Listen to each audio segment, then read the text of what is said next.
நம்மளை மாதிரி பாடல் யார் எழுதுன்னு பார்க்குறதுக்கோ கேசட் வாங்கி பார்க்குறது இல்லை ரேடியோவில் சொல்லும்போது கேட்குறவங்களுக்கோ சொல்லிக்கிற மாதிரி அந்த பாடல் பேர் வரல. ஆனால் விக்ரமன் தொடர்ந்து இவரை ஒரு பெரிய கோட்டைக்குள்ளே கொண்டு போயிருக்காரு. அந்த கோட்டை என்னென்னா வைரமுத்து மட்டும்தான் எழுதிட்டு இருந்த ஏஆர் ரகுமான்ங்கிற கோட்டை.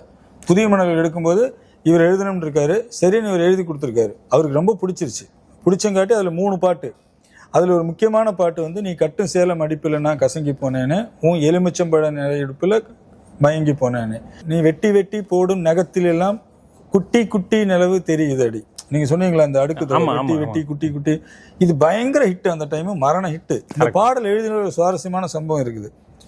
ஏஆர் ரகுமான் என்ன சொல்லியிருக்காருன்னா, எனக்கு ஒரு 4-5 பல்லவி கொடுங்கன்னு சொல்லிட்டு ஒரு 6-7 பல்லவி எழுதிட்டு போயிருக்காரு. 6-7 பல்லவி சரணம். இதில் இந்த வரி, இதில் இந்த வரி, இதில் இந்த வரின்னு அவர் கலைச்சி போட்டிருக்காரு அந்த பாட்டை. அப்போ நீங்கள் டிவியும் ரேடியோவும் ஓப்பன் பண்ணாலே நீங்கள் ஆல்ரெடி நீங்கள் சொல்லிட்டீங்க. தொடர்ந்து சில வருஷங்கள் வந்து ஹிட்டு பாட்டு கேட்குற பாட்டெல்லாம் பழனி பாரதி சாரோட பாட்டாக தான் இருக்கும்.